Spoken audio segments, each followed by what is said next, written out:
After 50 years of marriage, he left me for his assistant. Now he's back. After she took everything. Have you ever wondered what happens when the person everyone takes for granted finally decides they've had enough? When 50 years of quiet, sacrifice transforms into calculated strength? When the woman who made everyone else's dreams possible finally remembers her own worth? This is exactly what happened to me. And I'm about to show you how I turned my greatest betrayal into my most powerful comeback. The moment my husband announced he was leaving me for his assistant wasn't my ending. It was my beginning. Hello, I'm Margaret Reynolds, and this is the story of how my life turned upside down after 50 years of marriage. When my husband left me for his much younger assistant, I was shocked, but not broken. I realized in that moment just how invisible I had become to my family, and how easily the people I loved most could betray me. If you've ever wondered what happens when someone who has always been overlooked finally decides to stand up, you're in the right place. Where are you watching from? Don't forget to subscribe to the channel because you won't want to miss a single chapter of this journey. Now, let me take you back to the beginning, where it all started to unravel. I woke up at 5:30 every morning for 50 years. Not because I had to anymore. The children were grown. Tom's business was established. But because that's what I'd always done. The coffee maker gurgled to life as I prepared Tom's breakfast, exactly how he liked it. 2 eggs over easy, wheat toast, orange juice with no pulp. Morning, sweetheart, I'd say when he shuffled downstairs at 6:15, still in his bathrobe. He'd grunt, eyes already on his phone. The newspaper I'd placed beside his plate remained untouched. Everything important came through that screen now. I'd learned not to expect conversation during breakfast. Tom needed his quiet time before facing the office. I understood. I'd always understood. David called last night, I mentioned as he reached for his coffee. He needs help with the down payment on that house in Riverside. How much? Tom asked without looking up. 30,000. Fine. Transfer it from savings. That was it. No discussion about whether $30,000 was reasonable. No questions about David's financial planning. Tom trusted me to handle these things. I'd been handling them for decades. After Tom left for work, I'd call Emily, his secretary, to remind her about his doctor's appointment or the dinner meeting with the Hartmans. Emily had been with Tom's company for 15 years. She was efficient, professional, and knew Tom's schedule better than he did. "Good morning, Mrs. Reynolds," Emily would say in her crisp, pleasant voice. "Mr. Reynolds has that meeting with the Peterson group at 2, and I've moved his dentist appointment to Thursday. Thank you, Emily. You're a treasure." "Just doing my job, ma'am." I wondered sometimes if Emily thought I was old-fashioned, calling to manage my husband's life. But this was how we'd always done things. Tom built the business. I maintained everything else. By 8 o'clock, I'd be fielding calls from our children. Susan usually called first, overwhelmed by her own family's chaos. "Mom, can you pick up Jake from soccer practice? My meeting's running late, and Richard's in Chicago until Thursday." "Of course, honey. What time?" 4:30. "And Mom, can you grab groceries for dinner? I'll reimburse you." She never did reimburse me, but I stopped keeping track years ago. Mark would call around noon, usually needing money or bail from whatever mess he'd created. At 38, my youngest son still lived like a college student. "Hey, Mom, listen, I know I said I'd pay you back last month, but this opportunity came up." "How much do you need, Mark?" "Just 500, maybe 750. I'll have it back to you by Friday, I swear." I'd write the check that afternoon and know I'd never see that money again. But Mark was my baby, and I couldn't bear to see him struggle. David, my eldest, called weekly for financial advice. He'd made good choices, married well, steady job, responsible with money. But he still needed his mother's guidance for major decisions. "Mom, should we refinance? The rates are good, but the closing costs seem high." I'd spend an hour walking him through the calculations, explaining the break-even point, helping him see the long-term benefits. David would thank me profusely, then make his decision based on whatever his wife preferred. Anyway, the house I maintained could have been featured in better homes and gardens. Every surface gleamed, every room perfectly appointed. I'd replaced the kitchen cabinets twice, updated the bathrooms 3 times, and redecorated the living room so many times I'd lost count. Tom's friends complimented him on our beautiful home, never realizing he'd never chosen a single paint color or piece of furniture. I managed our investments too. While Tom focused on his business, I'd grown our portfolio from practically nothing to over $2 million. I read financial publications, attended investment seminars, and made careful, calculated decisions that protected our wealth through every market downturn. "You're so lucky," my friend Evelyn would say during our monthly lunches. "Tom provides so well for your family." I'd smile and nod, never correcting her. Let her think Tom was solely responsible for our security. It was easier than explaining the truth. But lately, Tom came home later and later. His explanations grew vague. "Had to finish up some paperwork," he'd say, loosening his tie. "Did Emily stay late too?" I'd ask. "Emily?" "No, she left at 5. New assistant's been helping me catch up." "Linda." The new assistant was Linda Harris, 26 years old, fresh from business school, ambitious and eager to please. I'd met her once at the company Christmas party. She was beautiful in that effortless way young women possessed. Bright eyes, smooth skin, confident smile.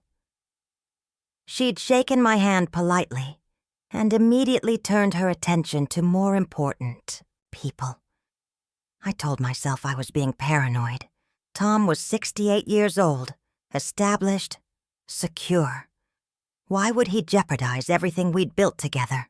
But as I lay in bed listening to Tom's steady breathing, I couldn't shake the feeling that something fundamental was shifting. The man beside me felt like a stranger wearing my husband's face. The retirement party was my idea. Tom had been talking about stepping back from the business, maybe selling to his partners, traveling more.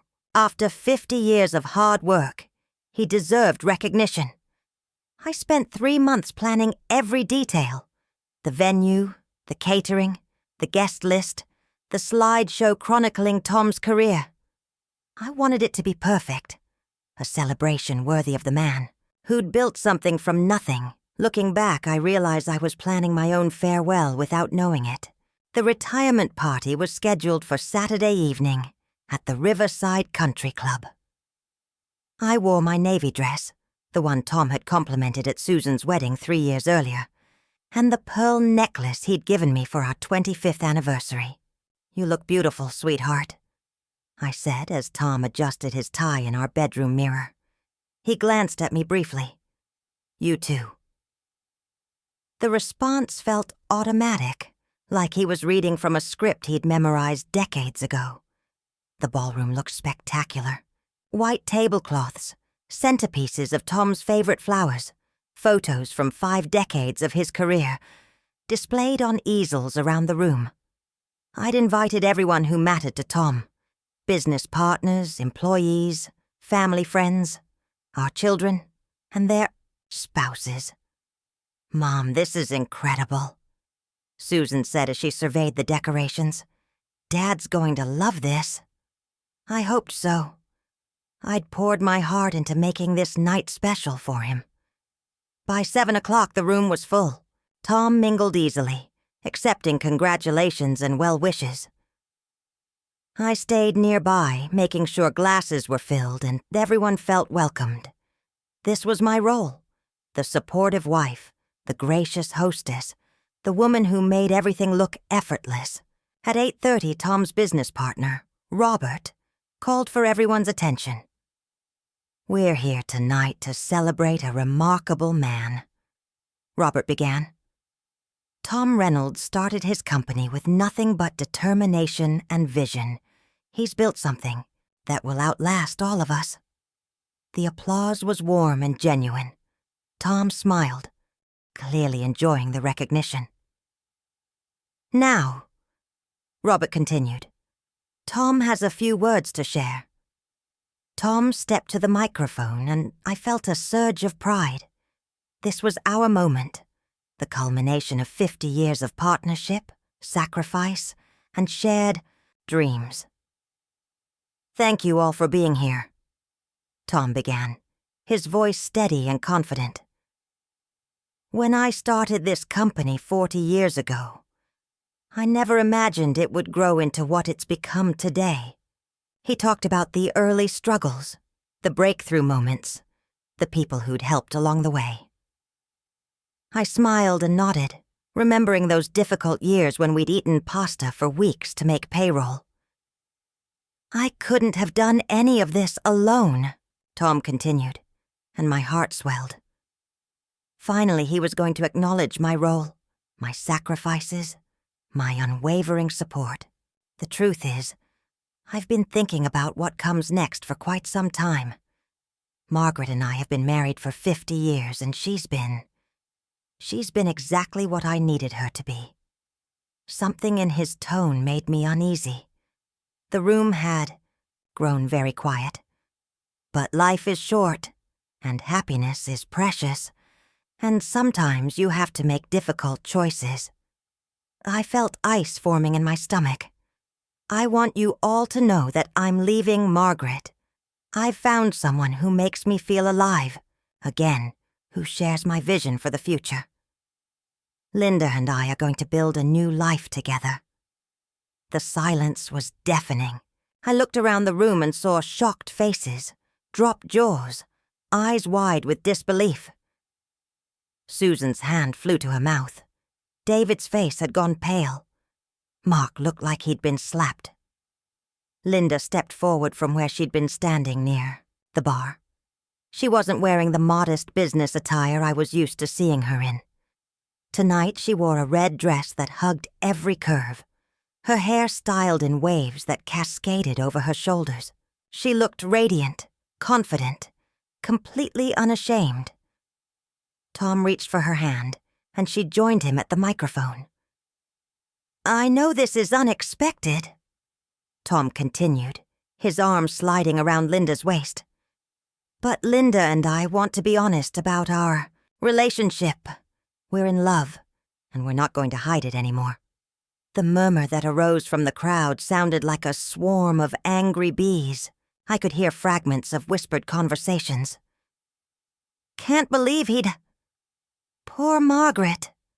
That young woman. How embarrassing." I stood frozen beside our table, still wearing my navy dress and pearls, still playing the role of the supportive wife, even as my world crumbled around me. Every eye in the room was on me, waiting to see how I'd react. Would I scream? Would I cry? Would I make a scene that would give them all something to gossip about for years? Instead, I did something that surprised even me. I smiled. Not a genuine smile. I wasn't that good an actress, but a composed, dignified smile that suggested I was in complete control of the situation. I walked calmly to the microphone. Tom and Linda stepped aside, clearly unprepared for this development. "Thank you all for coming tonight," I said, my voice steady despite the trembling in my hands. "You came to celebrate Tom's achievements, and you've certainly witnessed something memorable." A few nervous chuckles rippled through the crowd. 50 years is a long time," I continued. "Long enough to build something remarkable. Long enough to create a legacy. long enough to accumulate. Assets. I let that word hang in the air for a moment. I hope you'll all stay and enjoy the dinner I've planned. The salmon is excellent, and the chocolate mousse is Tom's favorite, though I suppose his tastes have changed recently. I set the microphone down and walked toward the exit, my head held high. Behind me I could hear the explosion of conversation, the scraping of chairs as people stood, the chaos of a carefully orchestrated evening, dissolving into scandal. Susan caught up with me in the hallway. "Mom, wait. Not now, honey," I said without stopping. "I need to go home." "But what are you going to do?" I paused at the door and looked back at my daughter. Her face was streaked with tears, her makeup ruined. She looked young and frightened, like the little girl who used to climb into my bed during thunderstorms. "I'm going to survive this," I told her, "and then I'm going to make sure everyone understands exactly what they've lost." The house felt different when I returned from the party. The same furniture, the same photographs, the same carefully maintained perfection. But somehow, it all belonged to a different woman now. The woman who'd arranged those flowers and polished that silver had believed her husband loved her. I was someone else entirely. I poured myself a glass of wine, Tom's expensive Cabernet, the one he saved for special occasions, and sat at the kitchen table where I'd paid bills for 50 years. The stack of financial documents was exactly where I'd left it, organized in neat folders by category and date. Most wives my age would be panicking right now, wondering how they'd survive financially. Tom made good money, but people assumed he controlled everything. They were wrong. I opened the investment portfolio folder first. $2.7 million across various accounts. Tom's name was on everything, but so was mine. Joint ownership, joint control. I'd insisted on that from the beginning, back when we had nothing to protect. "We're partners," I told him when we opened our first savings account. Everything should be equal. He'd agreed, probably assuming it didn't matter since we had no money anyway. That decision would prove to be the smartest thing I'd ever done. Next, I reviewed our real estate holdings. The house was worth at least $800,000 in today's market. The lake cabin we'd bought 15 years ago had appreciated to nearly $400,000. Again, everything was jointly owned. Then there was Tom's business, R&R Construction, Reynolds and Reynolds, named for Tom and his father. But when Tom had incorporated 30 years ago, I'd provided half the initial capital from money I'd inherited from my grandmother. The partnership agreement clearly stated that I owned 40% of the company. Tom's lawyer had suggested my percentage be smaller, given that I wouldn't be involved in daily operations. But I'd insisted on equal investment, equal ownership. Tom had laughed and called me his business partner, never imagining that piece of paper would matter. Now it mattered very much. My phone rang at 11 o'clock. David's name appeared on the screen. "Mom, are you okay? Susan called me. She's hysterical." "I'm fine, David." "Fine?"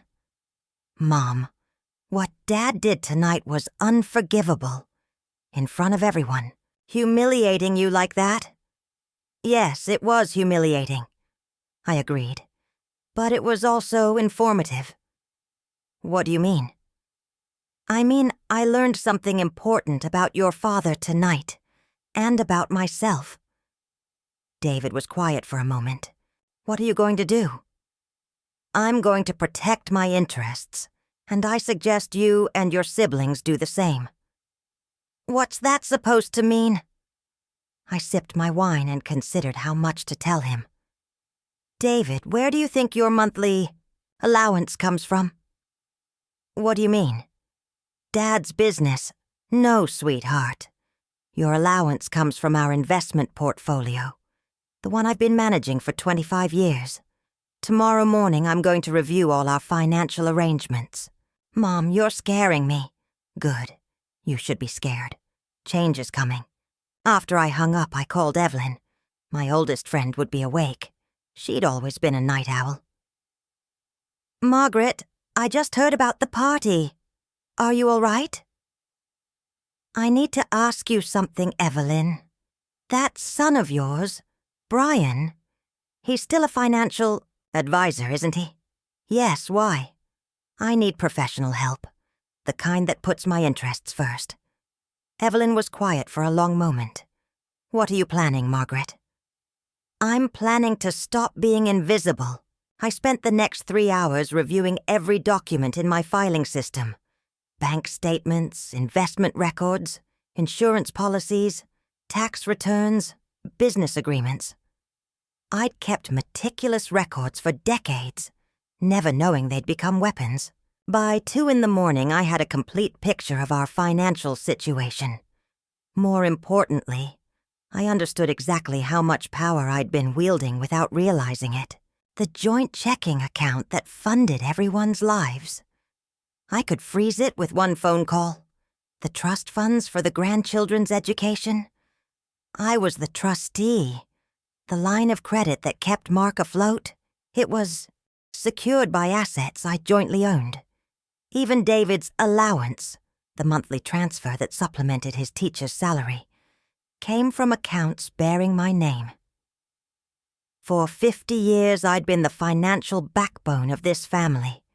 I'd made every investment, decision, balanced every budget, weathered every economic storm. But because I'd done it quietly, efficiently, without fanfare, everyone assumed Tom was responsible for our prosperity. Tom. The thought of him with Linda made my stomach turn. Not just the betrayal, but the calculation behind it. He'd planned this for months, maybe years. All those late nights, catching up on paperwork, while I waited at home with dinner warming in the oven. But if Tom thought he could simply walk away with half of everything we'd built together, he was about to learn otherwise. I picked up my phone and dialed the emergency number for our bank. First National Bank. How may I help you? This is Margaret Reynolds. I need to place a hold on all joint accounts immediately. Ma'am, it's quite late. I understand. This is an emergency situation. My account numbers are... By sunrise, I'd frozen every joint account we shared. Tom wouldn't be able to access so much as a penny without my signature. The monthly transfers to our children would stop. The automatic payments for Mark's apartment rent would bounce. David's car payment would be declined. It was time for my family to learn what life looked like without their invisible safety net. Monday morning arrived with a symphony of ringing phones. I let each call go to voicemail, while I dressed carefully in my best suit, the charcoal gray one I'd worn to business meetings with Tom in the early days. Professional, authoritative, uncompromising. The first callback I made was to Brian Carter, Evelyn's son. Mrs. Reynolds, my mother explained the situation. I'm so sorry about what happened. Thank you, Brian. I need your help with some financial restructuring. Of course. Can you come in this morning? I'll be there at 10. Brian's office was downtown, in one of those sleek glass buildings that made you feel important just walking through the lobby. At 62, he was successful, respected, and most importantly, he owed his mother enough favors to prioritize my needs. I've reviewed the documents you faxed over, Brian said, as I settled into the leather chair across from his desk. Your financial position is stronger than most people realize. Most people, including my husband. Yes, Tom clearly underestimated your role in building this wealth. Brian spread several papers across his desk. Here's what I recommend. First, we establish separate accounts in your name only. Transfer your portion of all joint assets immediately. Second, we review your ownership stake in R&R Construction. 40% is significant. You have real influence there. I nodded. What about my children's financial arrangements? Everything flows through accounts you control. The trust funds, the monthly transfers, even Mark's emergency fund. Legally, you can restructure or eliminate any of these arrangements. And if Tom tries to challenge me? Brian smiled grimly. Let him try. Every document is properly executed and witnessed. You've been scrupulously legal in all your financial dealings. Tom, on the other hand. He pulled out another folder. I did some preliminary research on R&R Construction's recent transactions. There are some irregularities. My heart raced. What kind of irregularities? Large cash payments to Linda Harris that aren't properly documented as salary or consulting fees, personal expenses charged to the business account, some creative bookkeeping that might interest the IRS. I leaned back in my chair, processing this information.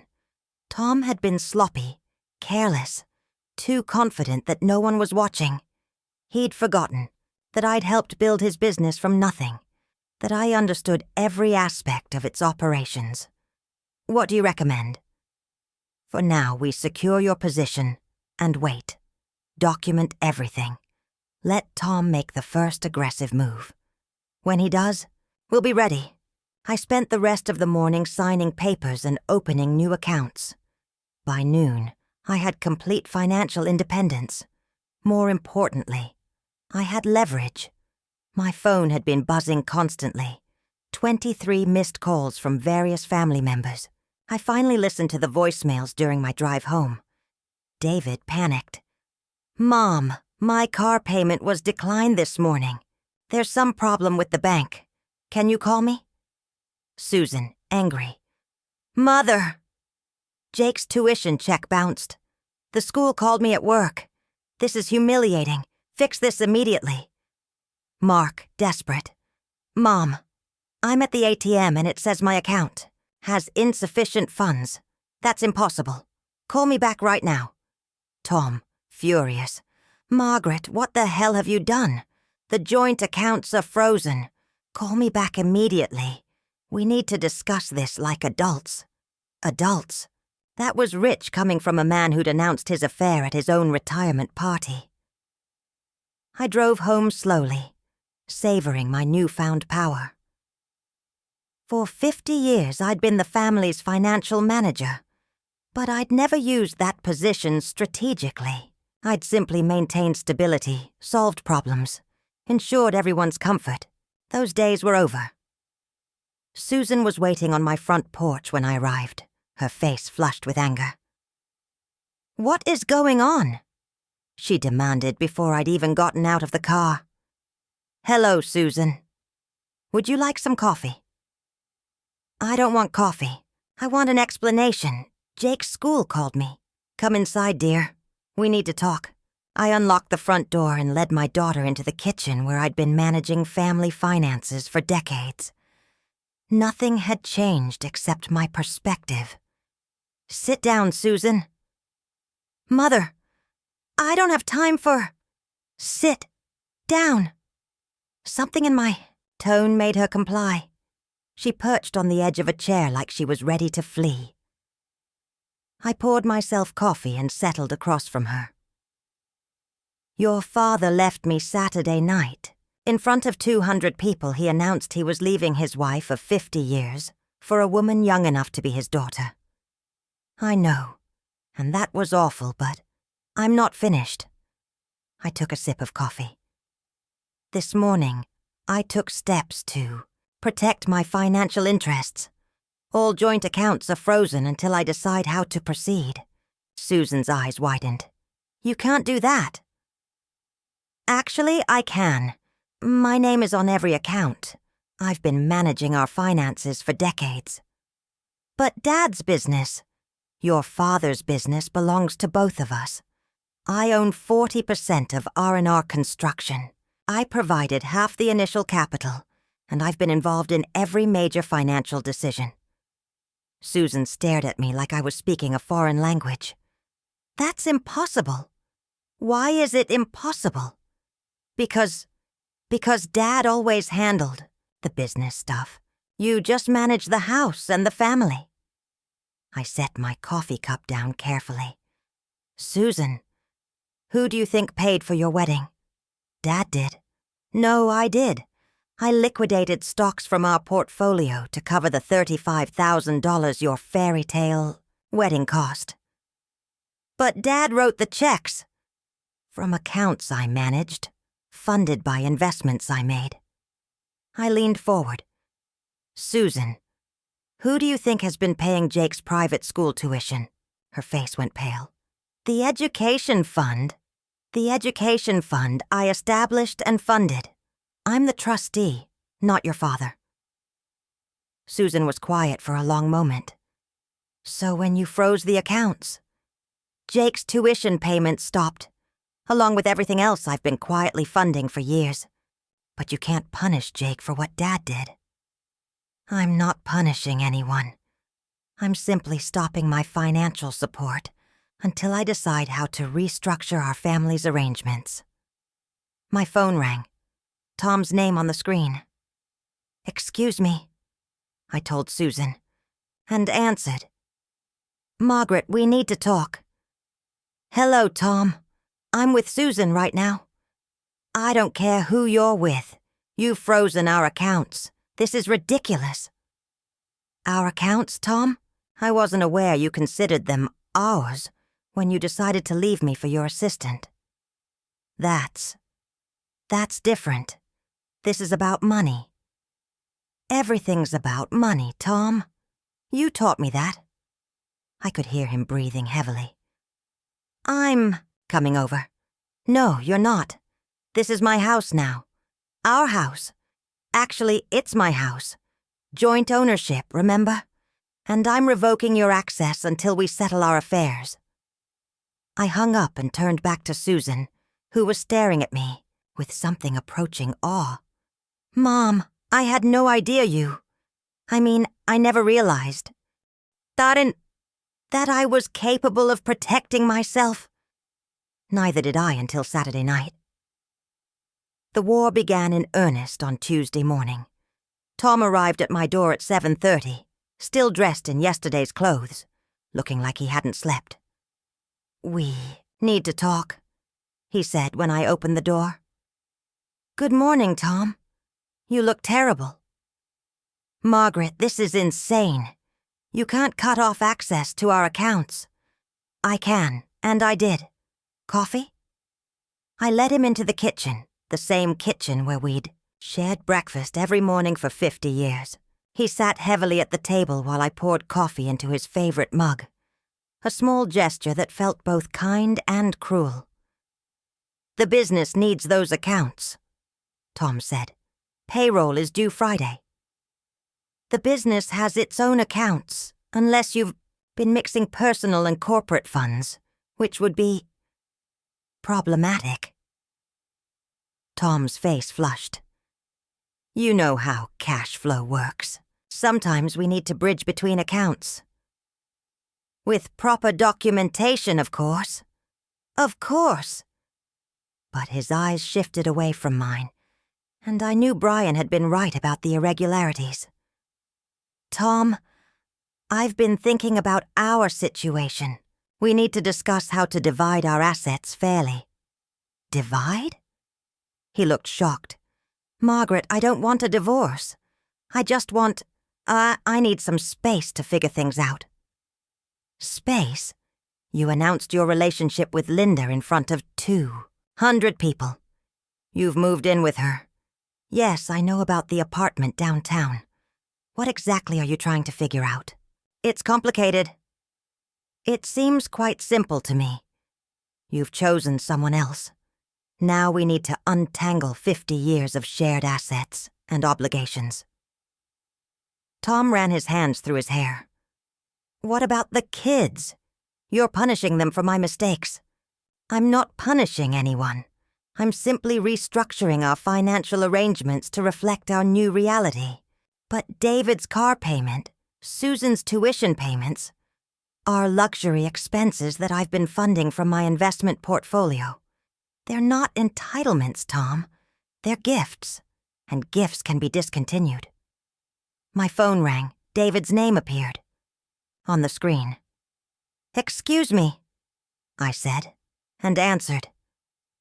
"Mom, I need to talk to you. Can I come over?" "Of course, honey. Your father's here, too." "Good. Maybe we can all figure this out together." 20 minutes later, David arrived with Susan and Mark in tow. My 3 adult children, all looking confused and concerned. They arranged themselves around the kitchen table like they were staging an intervention. "Mom," David began carefully, "we're worried about you." "That's sweet, but unnecessary." "You're acting out of character," Susan added. "Freezing accounts, making threats." "What threats have I made?" "Well, not threats exactly, but—" She looked to her brothers for support. Mark leaned forward. "Mom, I know Dad screwed up, but taking it out on us isn't fair." "Tell me something, Mark. Where did you think your monthly allowance came from?" "Dad's business. Wrong. It came from our investment portfolio, which I've been managing for 25 years. Every stock purchase, every bond, every mutual fund. I researched and selected them." Mark looked confused. "But Dad always said—" "Your father said a lot of things. Most of them were inaccurate." David cleared his throat. "Mom, even if that's true, you're still our mother. We're your family." "Yes, you are. And families should support each other through difficult times." "Exactly!" Susan exclaimed. "So let's work together to get through this." I looked around the table at their faces, hopeful, expectant, assuming I'd cave to their emotional appeals like I always had. "Susan, when was the last time you called just to ask how I was doing?" "What do you mean?" "A phone call that wasn't about needing a babysitter or money or advice. When did you last call simply because you wanted to talk to your mother?" Susan's face reddened. I call all the time." "You call when you need something. There's a difference." I turned to David. "David, you've borrowed over $200,000 from me over the past 10 years. How much have you repaid?" "Mom, those weren't loans. You said they were gifts." "I said that because I knew you couldn't repay them. But gifts should be appreciated, not expected." Finally, I looked at Mark. "Mark, you're 38 years old. You've never held a job for more than 6 months. You have no savings, no retirement plan, no health insurance. What exactly is your plan for the future?" "I'm working on some opportunities." "For 15 years, you've been working on opportunities, while I paid your rent and covered your expenses. When does that end?" The room fell silent. Tom looked uncomfortable, like he wanted to disappear. "Mom," David said quietly, "we didn't realize." "No, you didn't. None of you realized that I've been subsidizing all your lives while receiving nothing in return except the expectation that I'd continue doing so indefinitely." "That's not fair," Susan protested. "We love you." "Love isn't phone calls asking for favors. Love isn't assuming I'll always be available to solve your problems. Love is caring about my happiness, my dreams, my future." I stood up and walked to the kitchen window, looking out at the garden I'd maintained for decades. "Your father is leaving me for a younger woman. My marriage is over. My role as the family caretaker is over. It's time for all of you to become adults." "So what? You're cutting us off completely?" Mark asked, his voice rising. "I'm restructuring our relationships. From now on, my financial support will be based on mutual respect and genuine need. not habit and entitlement. Tom finally spoke. "Margaret, this is cruel." I turned back to face them. "Cruel? Tom, you humiliated me in front of everyone we know. You've been lying to me for months, probably years. You've thrown away 50 years of marriage for a woman young enough to be your daughter. And you think I'm being cruel? That's different. How is it different?" Tom struggled for an answer. "It just is." I looked around the table at my family, the people I'd devoted my life to supporting and protecting. They looked back at me like I was a stranger, someone they didn't recognize. Good. Maybe it was time they met the real Margaret Reynolds. Thursday afternoon found me alone in Tom's home office, a room I'd rarely entered during our marriage. It had always been his private space, filled with business papers and golf trophies and the masculine clutter he preferred. But Tom no longer lived here, and I was discovering that 50 years of shared life left many secrets hidden in plain sight. I'd started with the filing cabinets, looking for business documents that might explain the financial irregularities Brian had discovered. What I found was far more revealing than accounting errors. The first box of letters was buried behind old tax returns. My hands trembled as I opened it, not sure I wanted to know what I'd find. They weren't all from Linda. The oldest letters dated back 15 years, from a woman named Rebecca who'd worked in Tom's accounting department. Passionate, intimate letters describing stolen afternoons and future plans that never materialized. Then came correspondence from Sarah, a client who'd hired Tom's company to renovate her kitchen. Their affair had lasted 2 years, judging by the postcards from business trips that weren't business at all. Finally, Linda's letters, starting 3 years ago.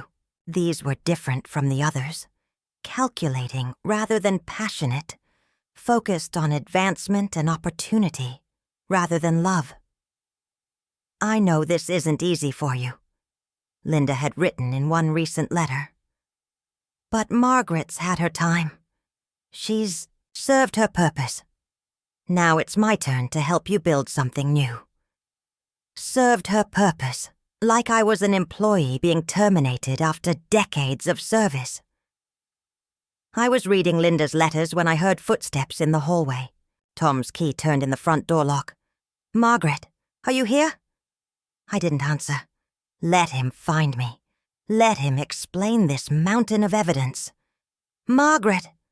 His voice was closer now, coming toward the office.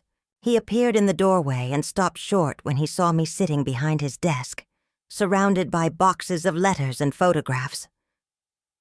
"What are you doing in here?" "Learning about my husband, or should I say, learning about the stranger I've been married to for 50 years. Tom's face went pale. "Those are private." "Private? Tom, we've been married for 5 decades. I thought we'd given up privacy somewhere around year 10. I held up Rebecca's letters. 15 years ago. You were sleeping with your accountant while I was nursing your mother through cancer." Tom stepped into the room, his hands raised like he was approaching a dangerous animal. "Margaret, let me explain. And Sarah, I picked up another stack. 2 years with your client while I was helping David through his divorce and raising Mark after his drug problems. Those relationships, they didn't mean anything. They were mistakes." "Mistakes?" I laughed, and the sound was bitter even to my own ears. "Tom, I found hotel receipts, gift purchases, love letters spanning 20 years. These weren't mistakes. This was a pattern." Tom sank into the chair across from his desk, suddenly looking every one of his 68 years. "I never meant for you to find those." "Of course you didn't. Just like you never meant for me to discover the money you've been spending on Linda. Gifts, trips, that apartment downtown, all paid for with funds from our joint accounts." His shoulders sagged. "How did you—" I've been managing our finances for decades, Tom. Did you really think I wouldn't notice $20,000 in unexplained expenses over the past year? I was going to tell you about Linda eventually. When? After you'd moved all our assets into accounts I couldn't access? After you'd left me with nothing but this house and 50 years of memories? Tom's voice was barely a whisper. It wasn't supposed to happen like this. How was it supposed to happen? He ran his hands through his hair, looking lost. I don't know. I felt invisible, Margaret. In my own life, in my own marriage. You were so competent, so in control of everything. You didn't need me anymore. I stared at him across the desk we'd shared for family meetings, tax preparations, discussions about the children's futures. I didn't need you? You handled the finances, the house, the kids' problems. You made all the decisions that mattered, I felt like a guest in my own life. So you decided to have affairs with younger women to feel important again. They made me feel valued, like I mattered. Tom, you mattered to me for 50 years. You were my husband, my partner, the father of my children. But that wasn't enough for you, was it? He looked up at me, and for a moment I saw the young man I'd married, vulnerable and uncertain. I'm sorry, Margaret. I'm so sorry. Sorry for which part? The affairs? The lies? Or getting caught? All of it. I know I've destroyed everything good between us. I leaned back in his chair, surrounded by evidence of his betrayals, and felt something unexpected. Pity. This broken man across from me had thrown away everything we'd built together for the temporary validation of women who saw him as a means to an end. Tom, do you love Linda? He hesitated. I care about her. That's not what I asked. She makes me feel young, again, powerful. And when the novelty wears off, what happens when she realizes you're just a 68-year-old man with a failing business and expensive habits? Tom's face crumpled. I don't know. She's not going to stay, Tom. Women like Linda don't waste their time on men who can't deliver what they promise. And thanks to my financial controls, you can't deliver much of anything right now. What do you want from me, Margaret? I gathered the letters into neat piles, buying time to consider my answer. What did I want? Revenge? Apologies? A return to the life we'd shared? I want you to understand what you've lost, I said finally. Not just me, but the respect of your children, your business reputation, your financial security. I want you to face the consequences of your choices. And then we'll see if there's anything left worth salvaging. Tom stood up slowly. Can I take some of these with me? The letters, I mean. Why? I want to burn them. They're evidence of the worst parts of myself. I considered this request. The letters were ammunition I could use against him, but they were also poison that had been festering in our home for too long. Take them, I said. But Tom, this doesn't change anything between us. We're still getting divorced. I understand.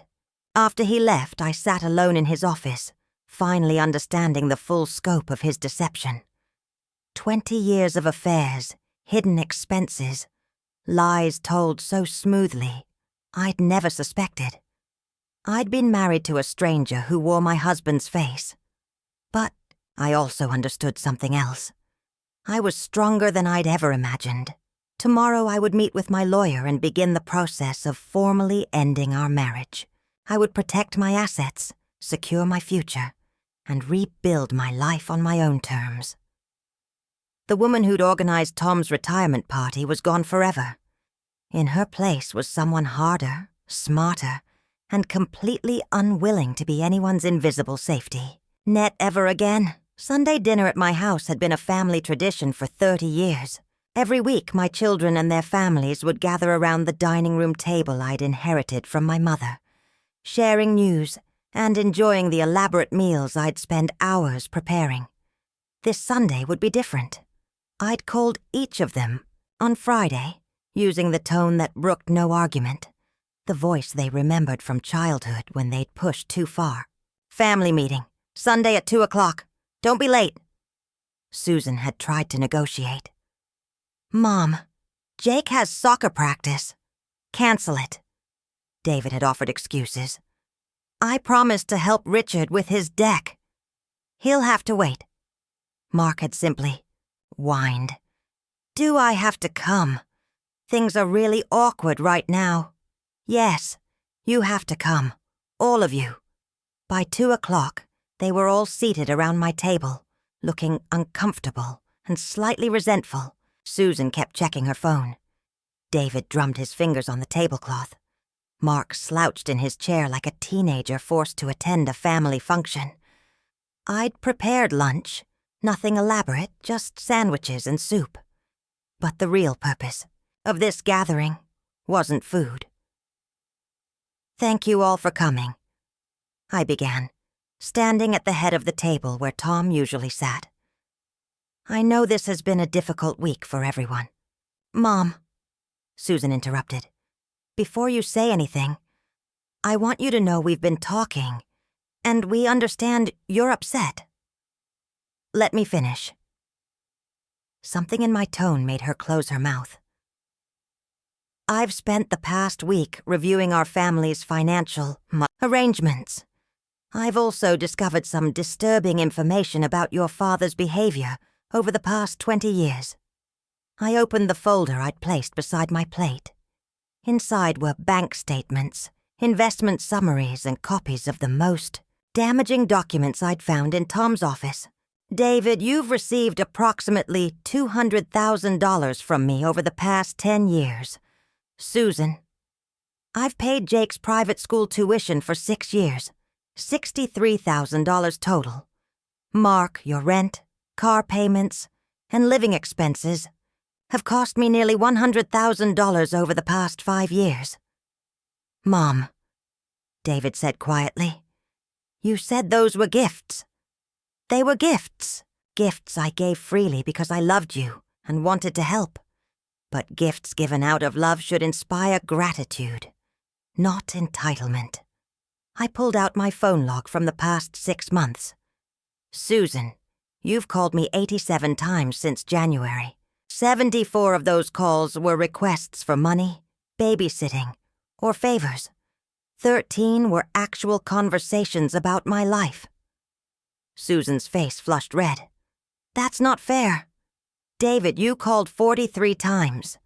39 were about financial advice or requests for loans. 4 were social calls. I turned to Mark. Mark, you called 112 times. Every single call was asking for money or help with some crisis you'd created. The room was silent except for the ticking of the grandfather clock in the corner. Now, I continued, let me tell you what your father has been doing while I've been supporting all of you. I spread the hotel receipts across the table. 20 years of affairs I funded unknowingly through our joint accounts. The evidence was damning, and I watched my children's faces as they processed what they were seeing. This is why I've restructured our financial arrangements, not to punish you, but to protect myself and to force all of you to face reality. David picked up one of the hotel receipts. Dad was. This whole time. Your father has been betraying our family for 2 decades, and all of you have been taking my support for granted for just as long. That's not true, Susan protested. We appreciate everything you do. Do you? Susan, when was the last time you invited me to dinner at your house? Well, you're always so busy. When was the last time you offered to help with anything? Grocery shopping, house cleaning, yard work. Anything. Susan looked down at her hands. David, you've borrowed money from me 17 times in the past 3 years. How many times have you asked if I needed help with anything? Mom, you never seemed like you needed help. Because I learned not to ask. Because asking would make me a burden, and I couldn't bear to be seen as needy by my own children. Mark finally spoke up. So what? You're cutting us off? Is that your big plan? My plan is to start living for myself. I'm 68 years old.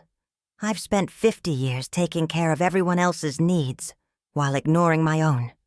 That ends now. I walked to the kitchen and returned with a stack of documents. These are new financial agreements. David, your monthly allowance is ended. If you need money for genuine emergencies, you can request a loan with specific repayment terms. I handed Susan a folder. Jake's tuition will continue through this school year, but next year he'll need to apply for scholarships or consider public school. Finally, I turned to Mark. Your rent payments end at the end of this month. You have 30 days to find a job and your own place to live. Mom, that's impossible. It's impossible because you've never tried. You've spent 15 years assuming I'd always be there to bail you out. Time to learn otherwise. Susan was crying now. Mom, you're destroying our family. I'm not destroying anything. I'm simply refusing to continue enabling your dependence. But what about Dad? He's the one who cheated, who lied. Your father and I are getting divorced. That's between him and me. This is between me and all of you. David leaned forward. Mom, I know we haven't been the best about showing appreciation, but we do love you. Then show me. Show me by becoming independent adults who contribute to this family, instead of just taking from it. What if we can't? Mark asked, his voice small. Then you'll learn. People are remarkably adaptable when they have no other choice. I gathered the documents and stood up. I love all of you. That's why I'm doing this. You're adults, but you've never been allowed to act like adults. I'm giving you that opportunity now. And if we fail, Susan whispered, then you'll fail on your own terms, not as extensions of me. And maybe, if you succeed, we can build new relationships based on mutual respect instead of dependency. The room was quiet for a long moment. Finally, David spoke. What do you want from us, Mom? I want you to figure out who you are when you're not relying on me to solve your problems. I want genuine relationships with my children, not transactions disguised as family bonds. And Dad, your father made his choices. Now he has to live with the consequences. As my children filed out of the house, each lost in their own thoughts, I felt something I hadn't experienced in decades. Hope. Not for reconciliation, that might never come, but for the possibility of authentic relationships built on something stronger than habit and need.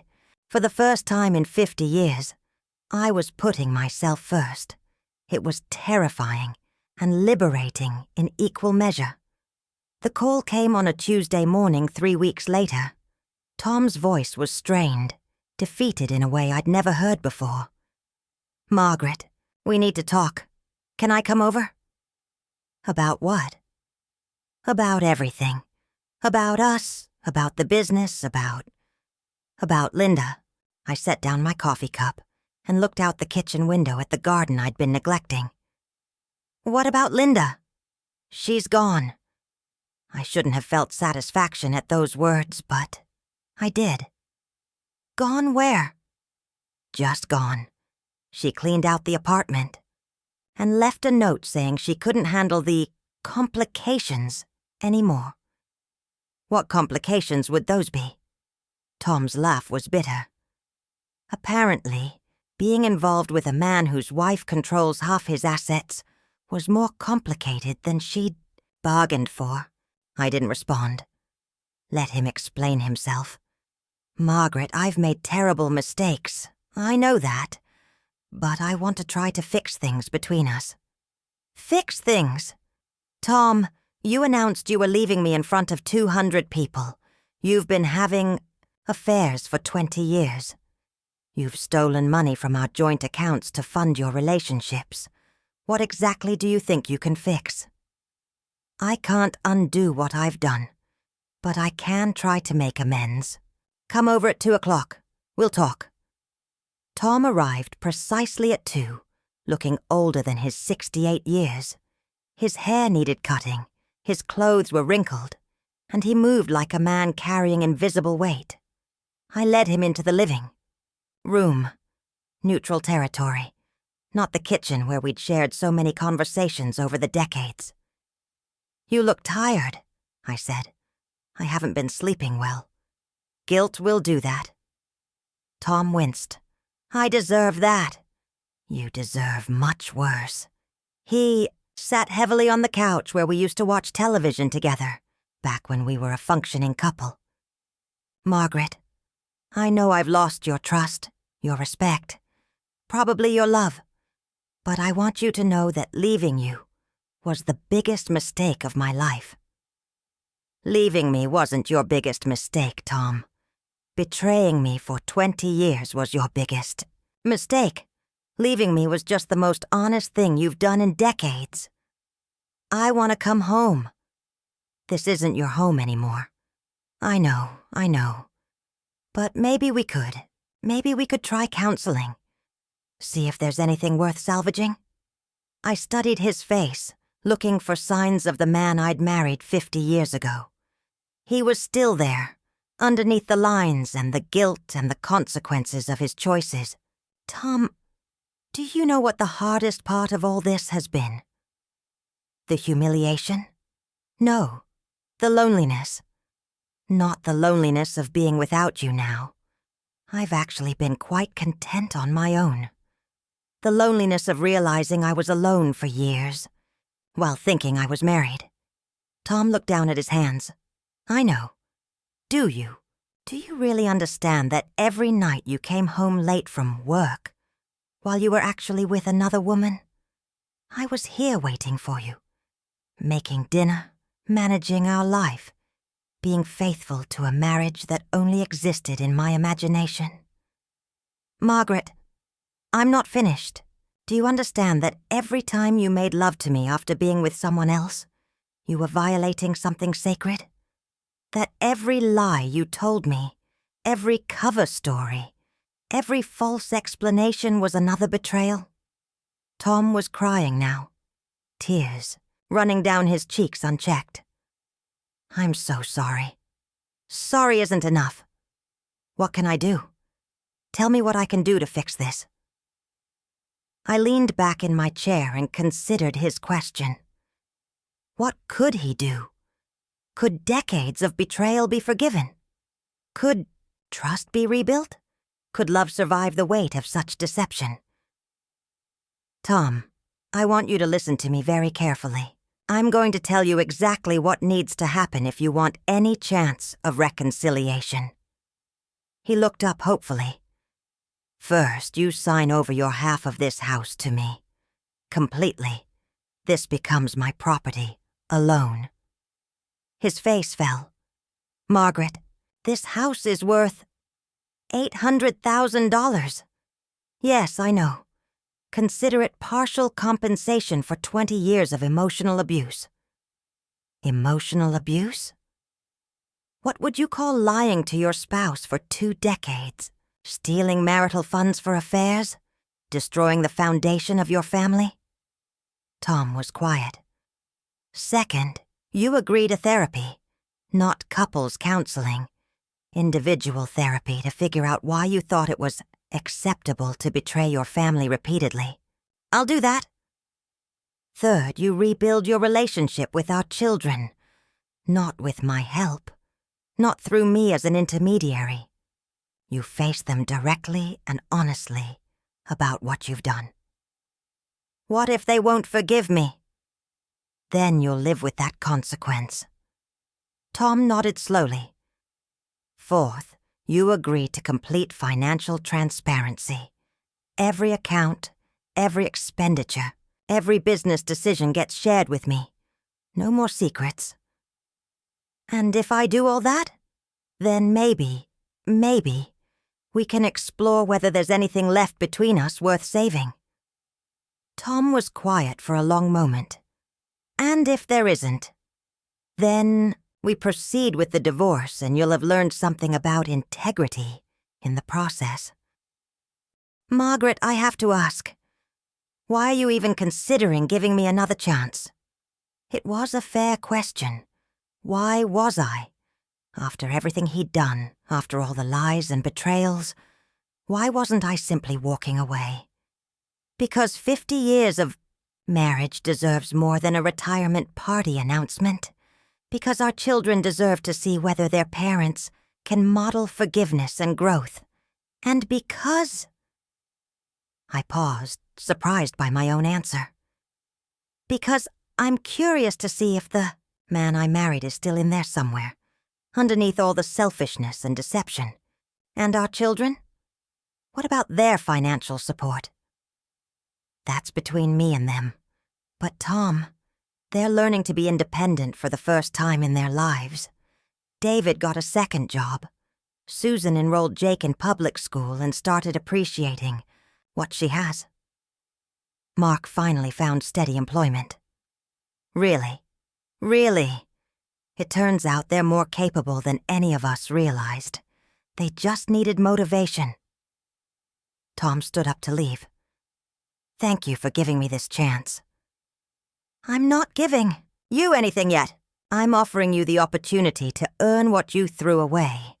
Whether you take that opportunity seriously is up to you. After he left, I sat alone in my living room and wondered if I was being foolish. Could someone really change after decades of destructive behavior? Could trust be rebuilt once it was so thoroughly shattered? I didn't know. But for the first time since that disastrous retirement party, I was willing to find out. 6 months later, I found myself in an unexpected place, genuinely uncertain about my future. Tom had done everything I'd asked of him. The house was legally mine. He'd been attending therapy twice a week, and he'd had painful but honest conversations with each of our children. More surprisingly, the children had begun to change too. David called me 3 weeks ago just to chat. No requests for money or advice, just a son checking on his mother. We talked for an hour about books, travel, his job, my garden. It was the kind of conversation I'd been longing for without realizing it. Susan had invited me to dinner at her house, cooking for me, instead of the other way round. Jake was thriving in public school, and Susan seemed happier, more grounded now that she wasn't constantly relying on my financial support. Mark was the biggest surprise. Steady employment had given him confidence I'd never seen before. He'd started dating someone his own age, saved enough money for his own apartment, and actually paid me back $500, a fraction of what he owed, but a gesture that meant everything. The family was healing, but the question remained. What about Tom and me? He'd been living in a small apartment across town, visiting twice a week for dinner and conversation. We talked more honestly than we had in years, maybe decades. He shared it, details about his therapy, his regrets, his understanding of the damage he'd caused. I told him about my own journey toward independence, my fears and hopes for the future. But talking wasn't the same as trusting, and trust wasn't the same as love. This morning, Tom asked the question I'd been dreading. Margaret, it's been 6 months. I've done everything you asked. Where do we stand?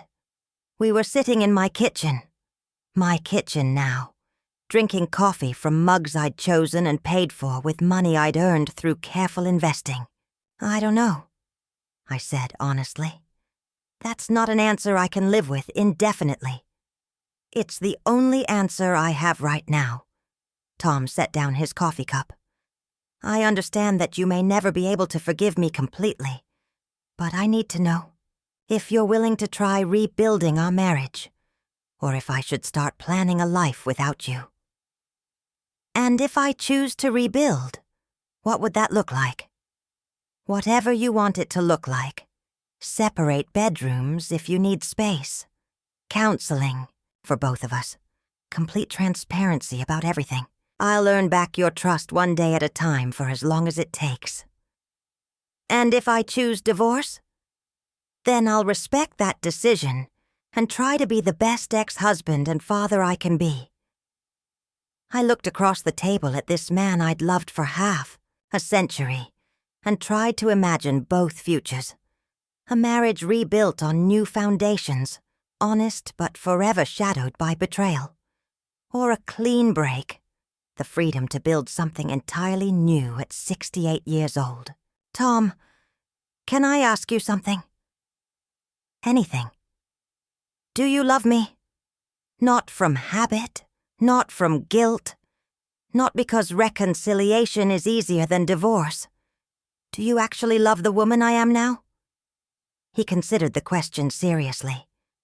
The woman you are now is stronger, more independent, more interesting than the woman I took for granted for so many years.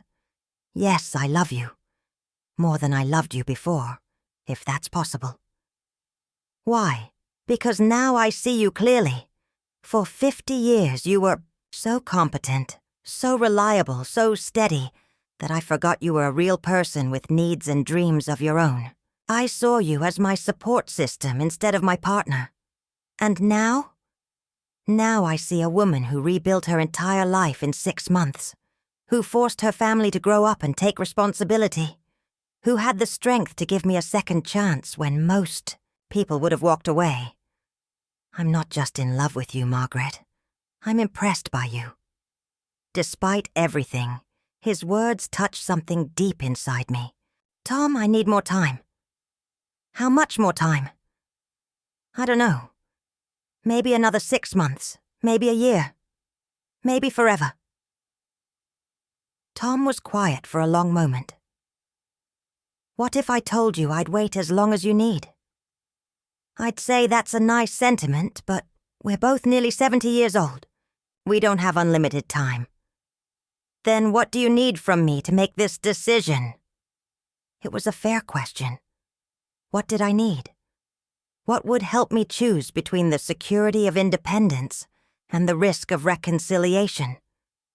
I need to know that you understand the difference between wanting me back and loving me as I am now. I'm not sure I follow. Tom, the woman you betrayed for 20 years, the woman who managed your life and never complained and always put your needs first, she's gone. She died the night of your retirement party. If we reconcile, you'd be married to someone very different. Different how? I'll never again prioritize your comfort over my own happiness. I'll never again manage your problems while ignoring my own needs. I'll never again be invisible in my own marriage. Tom smiled, the first genuine smile I'd seen from him in months. Good. I don't want to be married to someone who's invisible.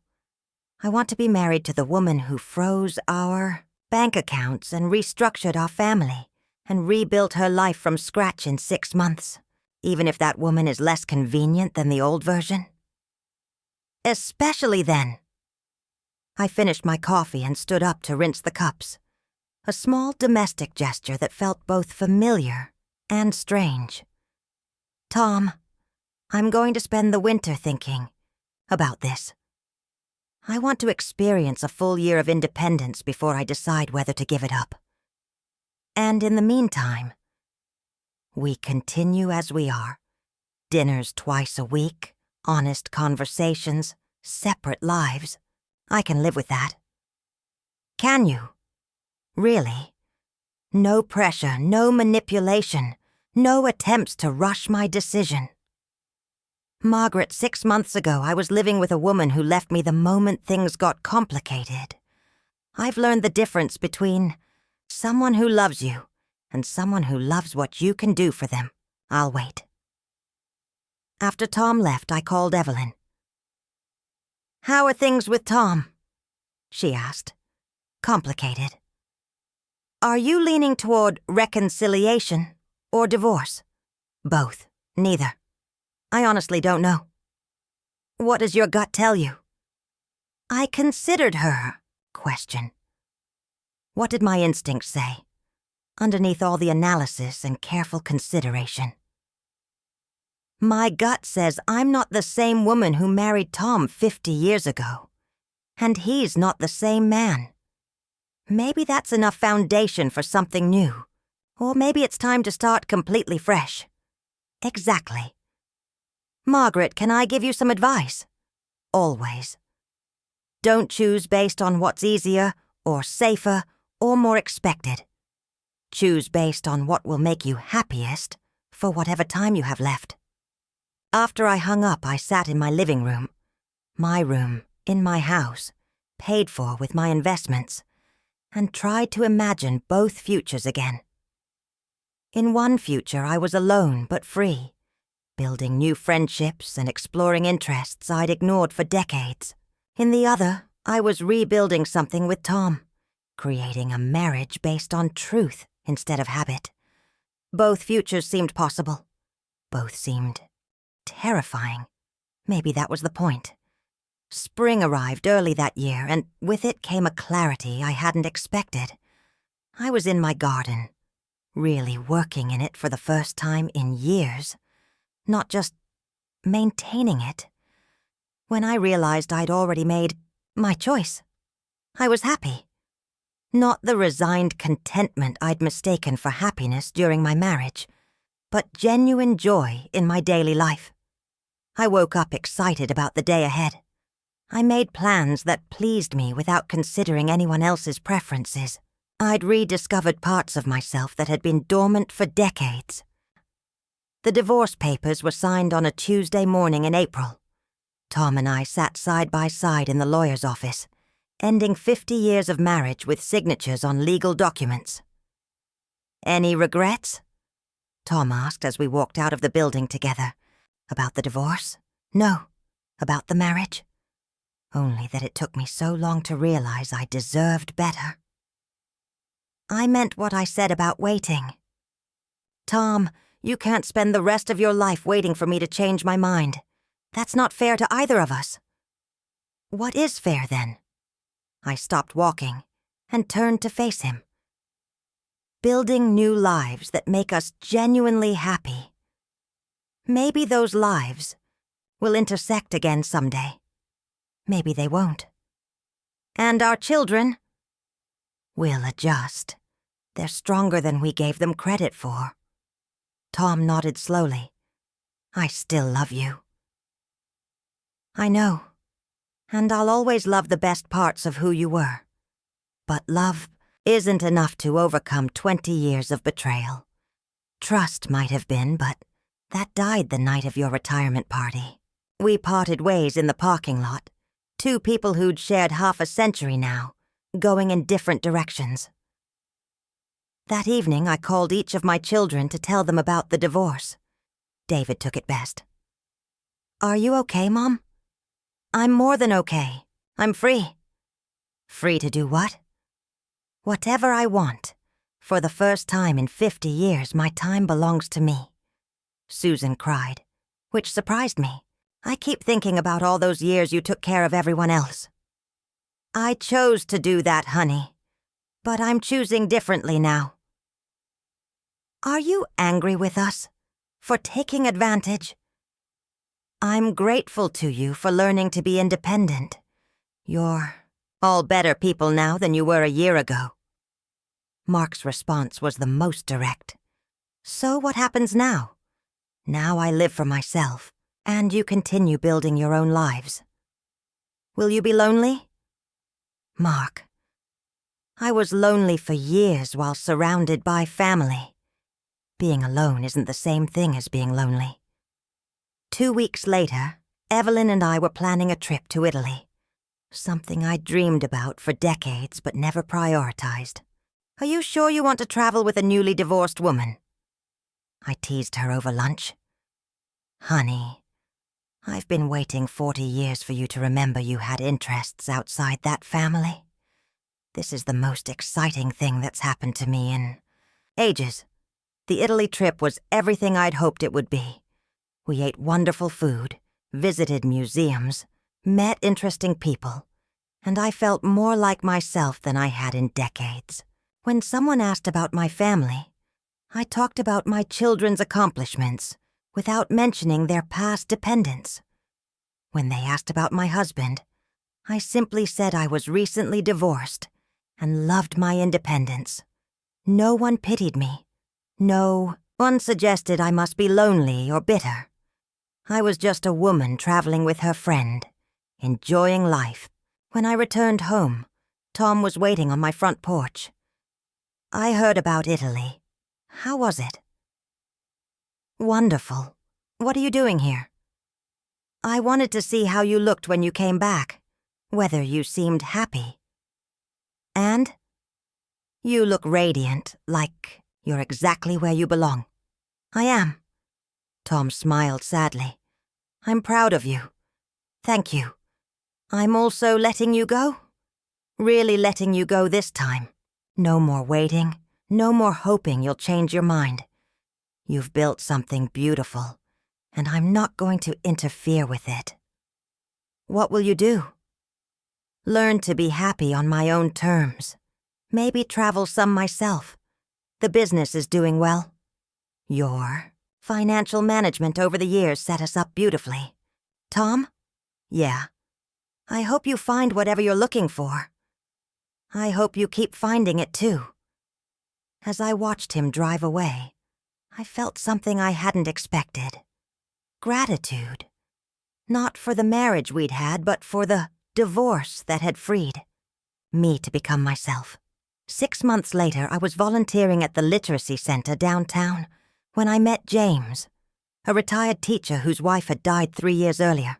He was funny, kind, and completely uninterested in being taken care of by anyone. "I'm quite capable of managing my own life," he told me over coffee after our first literacy event together. "Are you looking for someone to manage?" "God, no. I spent 50 years managing someone else's life. I'm done with that forever." "Good. I was hoping we could just enjoy each other's company without any caretaking involved." "We've been enjoying each other's company for 8 months now. He has his house, I have mine. He manages his finances, I manage mine. We travel together, attend cultural events, share meals when we feel like it. It's everything my marriage never was. A partnership between equals who choose to be together rather than need to be together. My children have all found their footing. David was promoted and no longer needs financial assistance. Susan has gone back to school and discovered she loves accounting. Apparently, my financial skills were genetic. Mark is engaged to a wonderful woman who loves him for who he is, not who she can mold him to become. They visit regularly, but as adult children should, because they want to see me, not because they need something from me. Sometimes I wonder what would have happened if Tom had never left me for Linda. Would I have spent the rest of my life, invisible in my own marriage, taking care of everyone else while neglecting myself? Would my children have ever learned to be independent adults? Would I have ever discovered this strong, capable woman I became after my world fell apart? I'll never know. But I'm grateful I don't have to find out. Last week I got a letter from a woman named Carol, who'd heard my story through mutual friends. She was 65, recently betrayed by her husband of 40 years, and felt like her life was over. "How did you find the courage to start over?" she wrote. "How did you know you'd be okay on your own?" I wrote back immediately. "Dear Carol, I didn't know I'd be okay. I just knew I couldn't continue being invisible in my own life. The courage came from realizing that the worst thing that could happen, being alone, wasn't actually that terrible. In fact, it was the beginning of the best years of my life. You've spent decades taking care of everyone else. Now it's time to take care of yourself. You might be surprised by how strong you are when you stop letting other people's needs eclipse your own. Your life isn't over. It's just beginning. I signed it. Margaret Reynolds. Formerly invisible, currently unstoppable. Because that's who I am now. Not Tom's ex-wife, not my children's mother, not anyone's caretaker or safety net, or invisible support system. I'm Margaret Reynolds, and I'm finally living my own life. The woman who organized that retirement party died the night Tom announced he was leaving me. In her place stands someone stronger, happier, and completely unwilling to disappear for anyone ever again. This is my story. This is my new beginning. And I'm just getting started.